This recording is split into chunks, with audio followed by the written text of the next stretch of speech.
Selamat pagi Bapak Ibu dan Saudara yang dikasihi Tuhan. Jumpa lagi dan kita bersyukur ya. Karena Tuhan itu Tuhan yang memelihara kita. Tuhan yang bersama dengan kita. Dan ya kita bisa bangun hari ini. Kita bisa memulai hari semuanya oleh karena berkat dan kesempatan yang Tuhan berikan. Dan sudah selayaknya setiap kita bersyukur kepada Tuhan. Karena Tuhan itu Tuhan yang luar biasa bukan dalam hidup kita. Tuhan yang mendampingi kita, Tuhan yang terus memberikan pertolongan sebenarnya dalam hidup kita. Ya cuma memang kita harus akui terkadang banyak hal dalam hidup ini membuat kita itu bisa goyah dan lain sebagainya. Nah hari ini di dalam ibadah doa Sabtu, mari kita bersama-sama menyatukan hati, kita mau memuji Tuhan, kita dengar firman Tuhan dan kita akan berdoa bersama. Satu pujian, Hatiku tenang berada dekatmu, pertolonganmu judulnya ya. Lagu ini lagu yang kata-katanya sebenarnya sangat sederhana. Tapi kata-katanya ini mengingatkan kita untuk bagaimana kita kembali menaruh percaya kita kepada Tuhan. Mempercayai bahwa Tuhan itu pasti menolong kita, Tuhan itu adalah Tuhan yang matanya tidak pernah lepas dari kita. Oke, kita bersama memujikan pujian ini.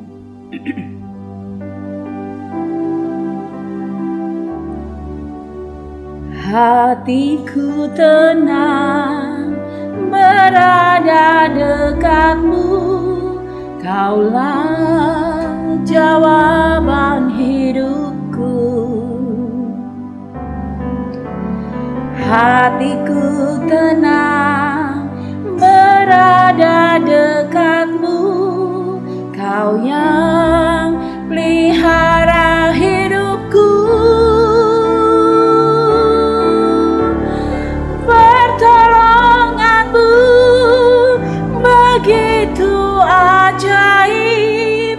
Kau telah memikat hatiku di saat aku tak sanggup lagi. Di situ tanganmu bekerja, pertolonganmu begitu ajaib. Kau telah memikat hatiku. Kini mataku tertuju padamu, ku rasakan kasih-Mu Tuhan. Kita ulangi lagi ya. Hatiku tenang berada dekatmu, Kaulah jawaban hidupku. Hatiku tenang berada dekatmu, Kau yang pelihara hidupku.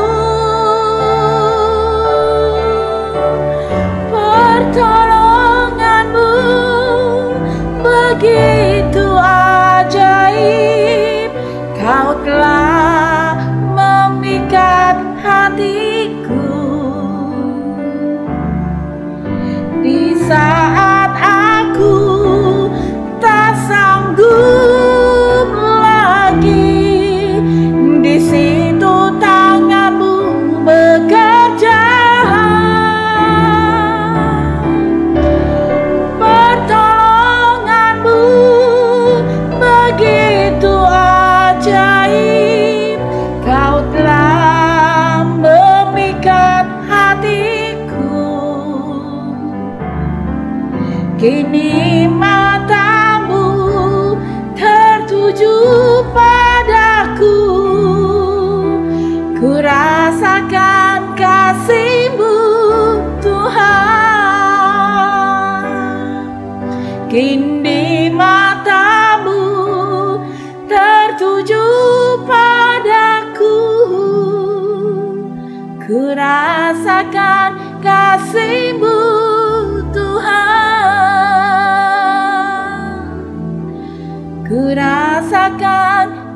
kasih-Mu Tuhan.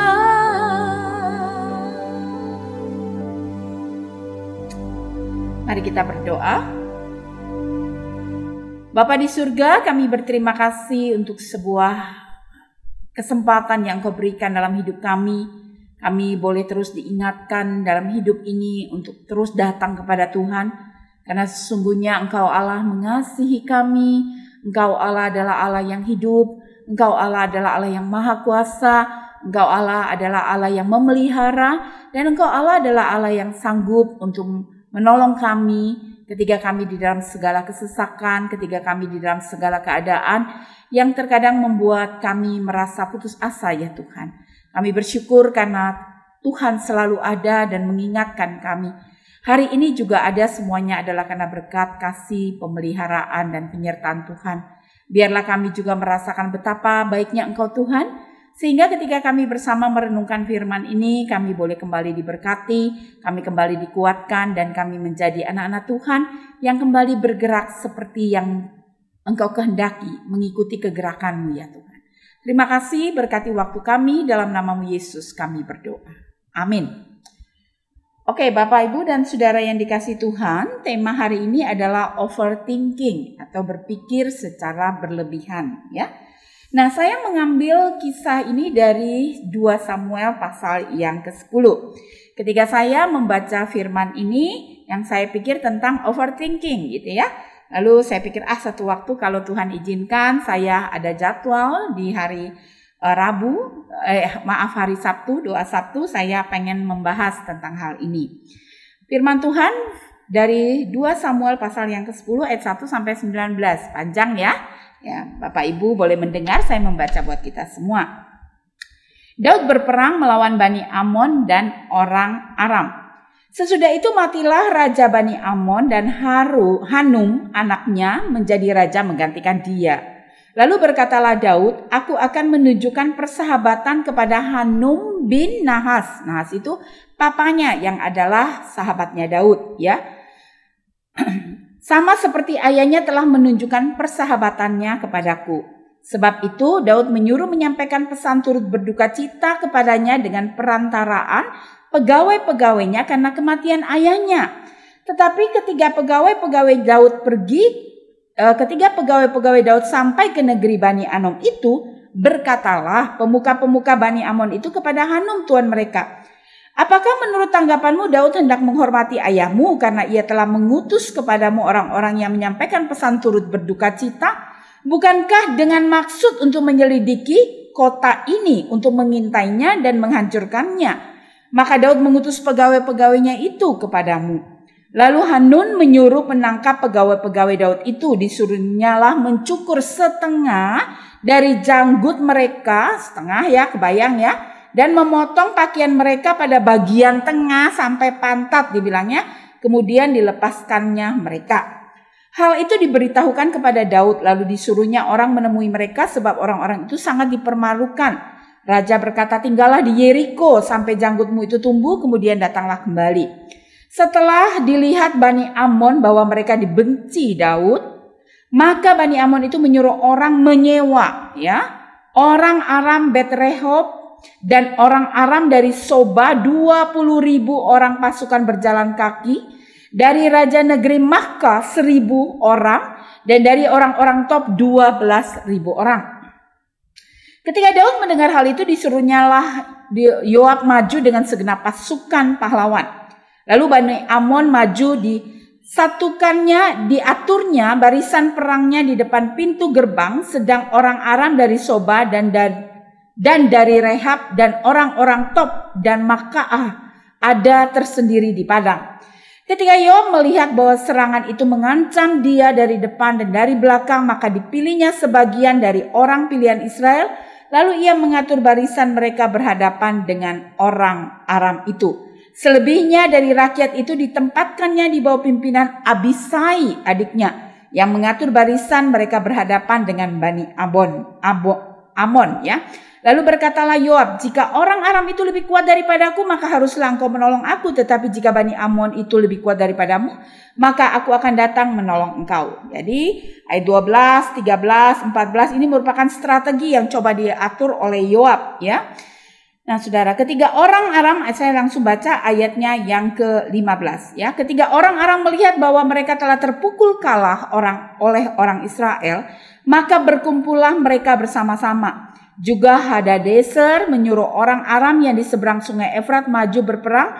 Mereka sampai ke Helam di bawah pimpinan Sabak, panglima tentara Hadadezer. Setelah itu diberitahukan kepada Daud, maka dikumpulkannya seluruh orang Israel, diseberanginya sungai Yordan lalu masuk ke Helam. Orang Aram mengatur barisannya berhadapan dengan Daud dan bertempur dengan dia. Saya langsung membaca lagi ayatnya yang ke-18-19 ya. Tetapi orang Aram itu lari dari hadapan orang Israel. Dan Daud membunuh dari orang Aram itu 700 ekor kuda kereta dan 40.000 orang pasukan berkuda. Sabak, panglima tentara mereka, dilukainya sedemikian hingga ia mati di sana.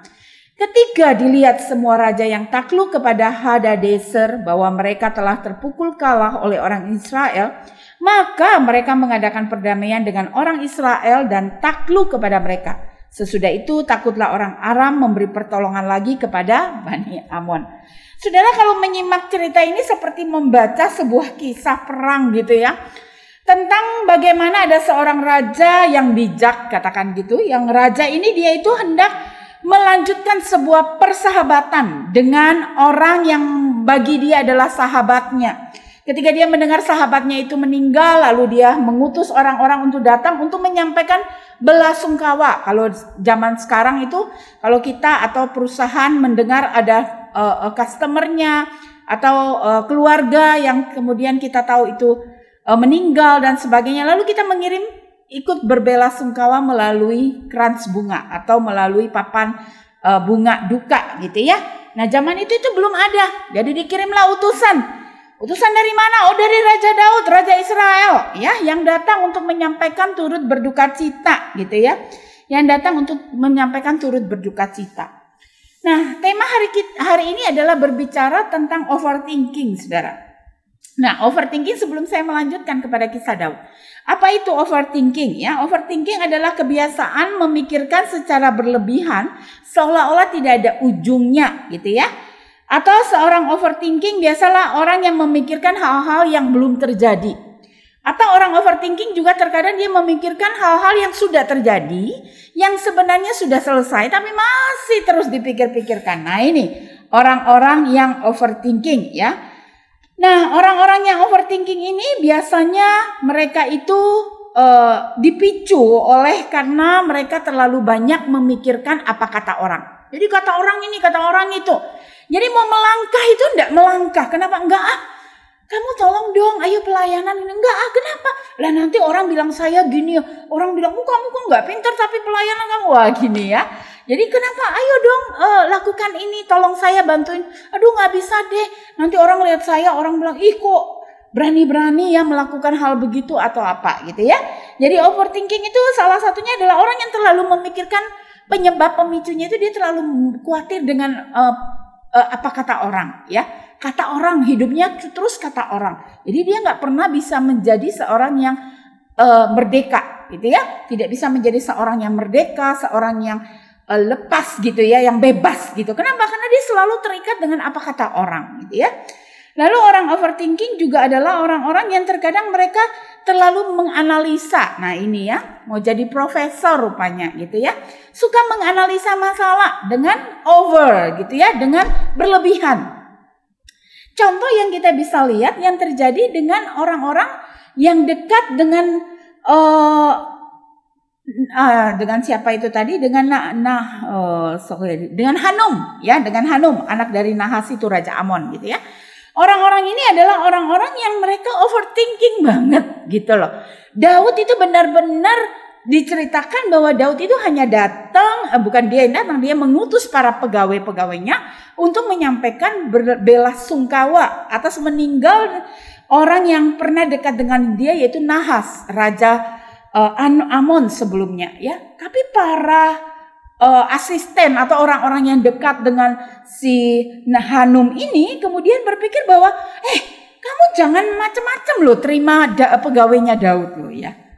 Ya ini orang yang terlalu menganalisa masalah ya, terlalu melihat segala sesuatu dengan berlebihan, atau overthinking itu dikatakan juga orang yang terlalu khawatir. Nah ini terjadi nih dalam diri orang-orang yang dipercayakan untuk mendampingi Hanum ini gitu ya. Orang-orang ini dikatakan mereka itu curiga banget dengan kedatangan para pegawai atau orang-orang yang dipercayakan oleh Daud kepada mereka gitu ya.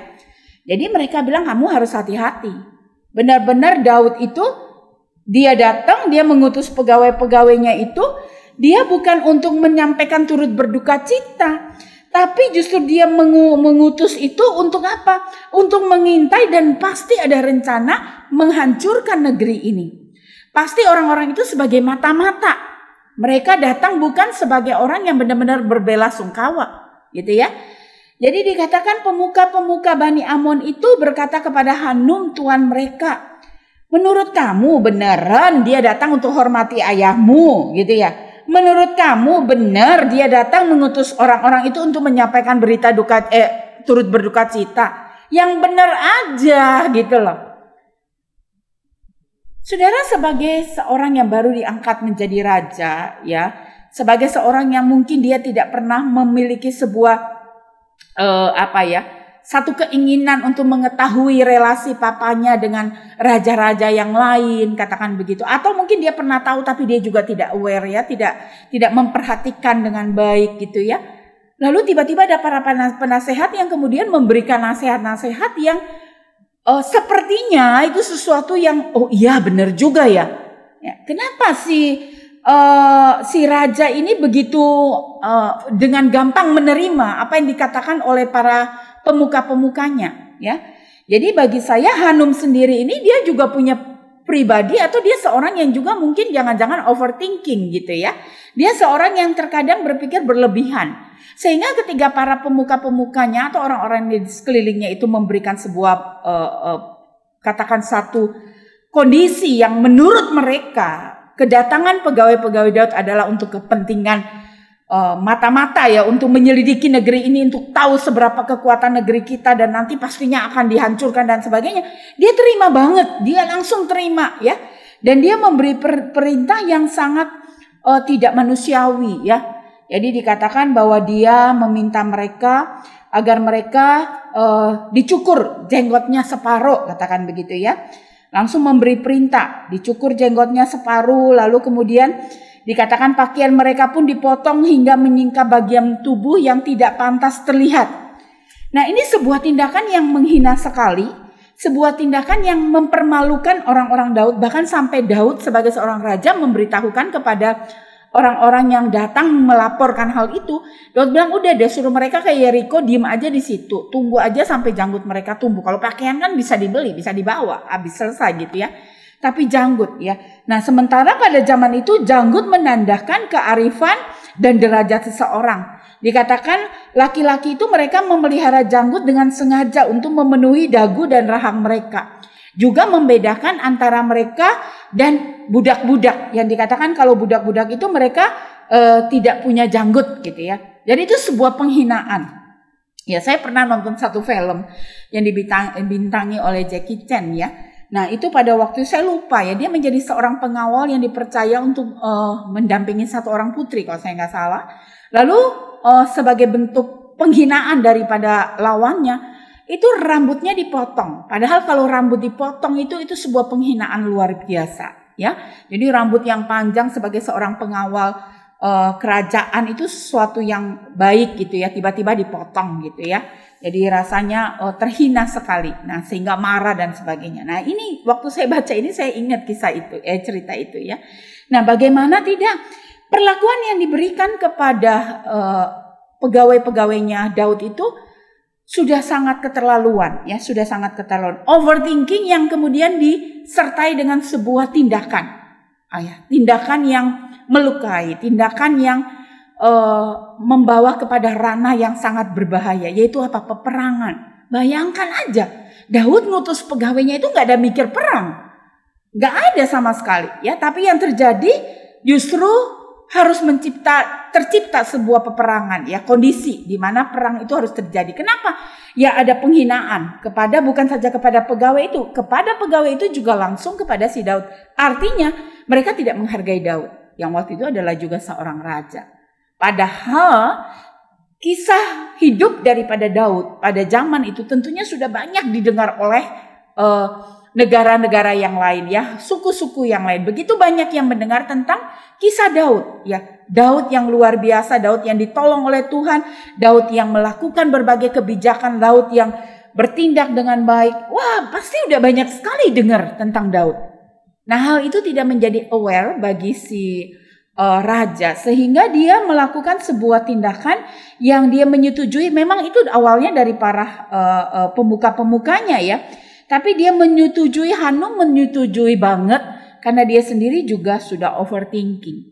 Nah, saudara yang dikasih Tuhan, tindakan overthinking ini bukan sebuah tindakan yang kita bilang barang langka ya. Sebenarnya ini tindakan yang ada di sekeliling kita. Saya mungkin pernah alami atau saudara gitu ya. Overthinking itu terkadang ya itu ada karena rasa khawatir yang berlebihan sehingga kita overthinking. Aduh gimana ya, apa benar ya saya bisa nggak ya, anak saya bisa sekolah nggak, aduh nanti gimana kalau untuk makan, gimana dengan kondisi begini, aduh.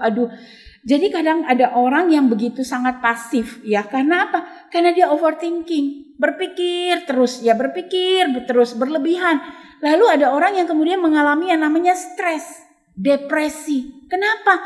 Memikirkan sebuah kejadian yang belum terjadi gitu loh.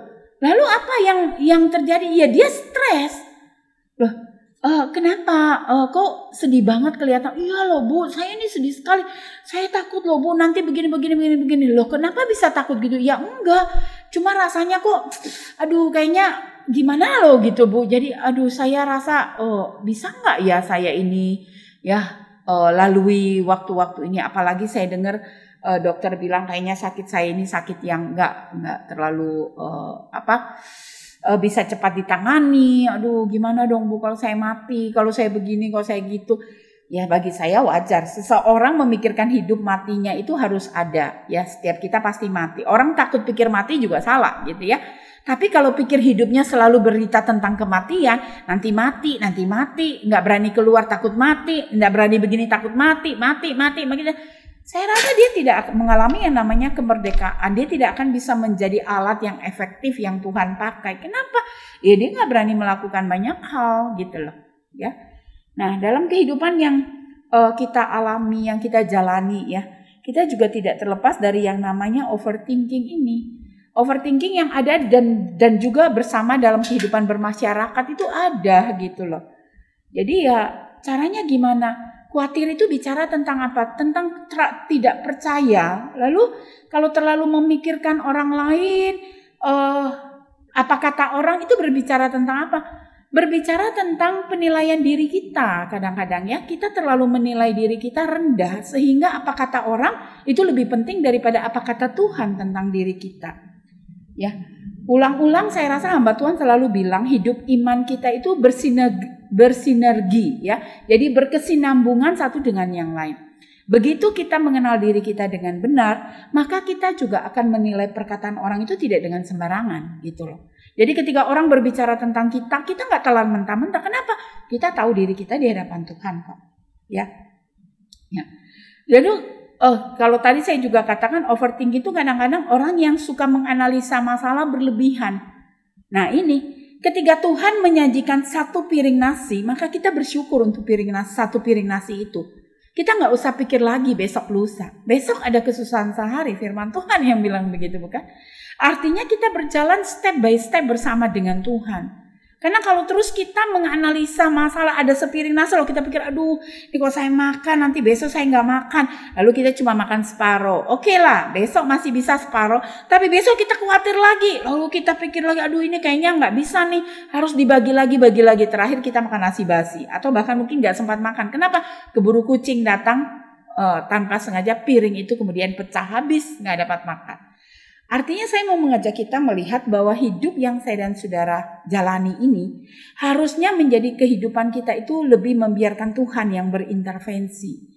Karena orang overthinking itu adalah orang yang membiarkan si aku lebih utama daripada Tuhan. Ya dong, karena dia lebih khawatir, dia mikir kata orang, ya dia suka menganalisa masalah sendiri, nafsir-nafsir sendiri gitu ya. Tiba-tiba jadi seorang profesor bagi dirinya sendiri gitu ya. Tuhan bilang apa, dia pikir apa, dan sebagainya gitu ya. Nah, betapa pentingnya kita membiarkan Tuhan yang menjadi nomor satu, yang memimpin hidup kita, yang mendrive hidup kita. Supaya kita tidak terlalu tidak overthinking. Overthinking itu juga bahasa yang benarnya, yang sering kita dengar apa? Negative thinking, ya mirip ya, tapi tidak sama persis gitu ya. Nah, mari kita belajar untuk tidak overthinking. Berpikirlah seperti yang Tuhan mau kita berpikir. Karena kalau overthinking itu saudara lagi duduk nih. Terus tiba-tiba ada orang lihat-lihat saudara gitu ya. Tanpa sengaja dia lihat gitu ya. Dia lihat, terus saudara bisa pikir gini, aduh ada apa ya? Ternyata yang dilihat bukan saudara. Dia lagi melihat yang di sebelah saudara sana. Gitu loh. Tapi karena sudah sering overthinking, terus berpikir, kenapa dia lihat gua ya? Ada apa ya? Ada apa? Padahal dia nggak lihat kita sebenarnya. Dia lagi lihat yang sebelah sana gitu. Orang overthinking itu kalau dibiarin lama-lama menjadi sebuah kebiasaan dalam hidupnya. Jadi lifestyle-nya gitu loh. Jadi akhirnya dia tidak menjadi pribadi yang bisa maksimal dipakai oleh Tuhan. Bagaimana Tuhan mau pakai? Dia terus berpikir negatif, ya dia terus berpikir sesuatu yang tidak pernah terjadi, yang belum terjadi. Dia udah pikir itu, jadi dia khawatir, dia nggak berani melangkah. Ya, saya rasa kita pernah dan mungkin kerap kali tanpa kita sengaja. Ya kita pikir, aduh gimana ya, kalau saya ketemu dia terus nanti dia begini begitu, kita nggak tidur semalaman, ya. Bangun pagi kita capek banget, bukan karena kerja, nggak bisa tidur, gitu ya. Capek, pikiran juga jadi nggak cemerlang. Ketemu orangnya, nggak terjadi apa-apa tuh, biasa-biasa saja. Bayangin, kita udah buang energi, kita udah buang 1 malam waktu tidur kita. Kenapa? Gara-gara overthinking aja, gitu lah. Wah, saya mau ke gereja nih. Aduh, nanti ketemu sama Bu Heni nih. Aduh, nanti Bu Heni nanya-nanya. Aduh, nggak ke gereja. Padahal saya yang di rumah, saya yang datang ke gereja, saya juga nggak mikir saudara sama sekali, misalnya, gitu. Nah, mari kita berhenti untuk overthinking. Belajarlah untuk berpikir semestinya, seharusnya, secukupnya. Ya. Kenapa ketika menyampaikan bagian ini saya mengajak kita untuk menyanyikan pujian tadi? Ya, karena saya merasa pujian itu seharusnya menguatkan kita. Ya, jadi seharusnya kita itu percaya bahwa Tuhan itu adalah Tuhan yang menolong kita. Kita bisa hidup tenang berada dekat Dia. Dia adalah jawaban hidup kita. Ya, kita juga bisa tenang karena Dia Allah yang memelihara kita. Pertolongannya itu seharusnya memikat hati kita. Pertolongannya itu seharusnya membuat kita itu kuat. Kenapa? Karena mata Dia adalah mata yang tertuju kepada kita. Nah, Bapak, Ibu, dan Saudara yang dikasihi Tuhan, di pagi yang cerah ini, di hari yang baru ini, mari kita stop overthinking. Ya, tapi kita membangun kebiasaan yang baik, percaya kepada janji Tuhan, kepada pemeliharaan Tuhan, percaya bahwa Tuhan itu tidak pernah sedetik pun melepaskan tatapannya, pandangannya dari kita. Dia Allah yang menolong kita dan menyertai kita. Sebelum kita masuk dalam doa, mari saya mengajak kita untuk menyanyikan pujian ini sekali lagi dan kita akan masuk dalam doa.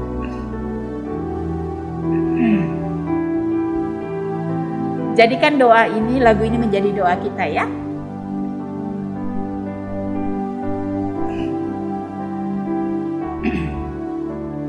Hatiku tenang berada dekatmu, Kaulah jawaban hidupku. Hatiku tenang berada dekatmu, Kau yang pelihara hidupku. Pertolonganmu begitu ajaib, Kau telah memikat hatiku di saat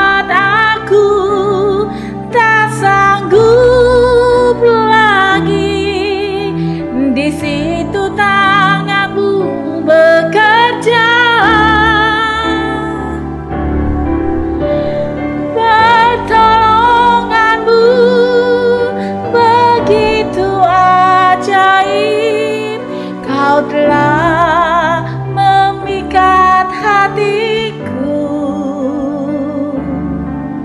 Kini matamu tertuju padaku, ku rasakan kasih-Mu Tuhan. Kini mataku tertuju padamu, ku rasakan kasih-Mu Tuhan. Ku rasakan kasih-Mu Tuhan. Alangkah baik dan indahnya ya Tuhan, bila setiap kami mengaminkan syair lagu yang baru saja kami nyanyikan, mempercayai bahwa Engkau Allah adalah Allah yang mengawasi, Engkau adalah Allah yang sanggup, Engkau Allah adalah Allah yang berperkara dalam hidup kami, sehingga kami tidak perlu sampai overthinking ya Tuhan, yang terkadang begitu mengambil energi dalam diri kami, membuang-buang waktu kami, membuat kami tidak maksimal mengerjakan tugas tanggung jawab dalam hidup kami maupun dalam kepercayaan yang Engkau berikan. Tuhan, kami mau belajar mempercayai Engkau, belajar melihat segala sesuatu dalam kacamata-Mu, belajar melihat kecukupan di dalam segala kehidupan yang kami jalani, belajar mempercayai Engkau Allah kami yang hidup.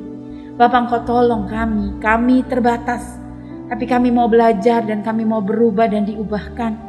Kami mau terus dituntun dan diberi pencerahan oleh Tuhan, terus menjadi pribadi yang lebih baik dan lebih baik lagi ya Tuhan.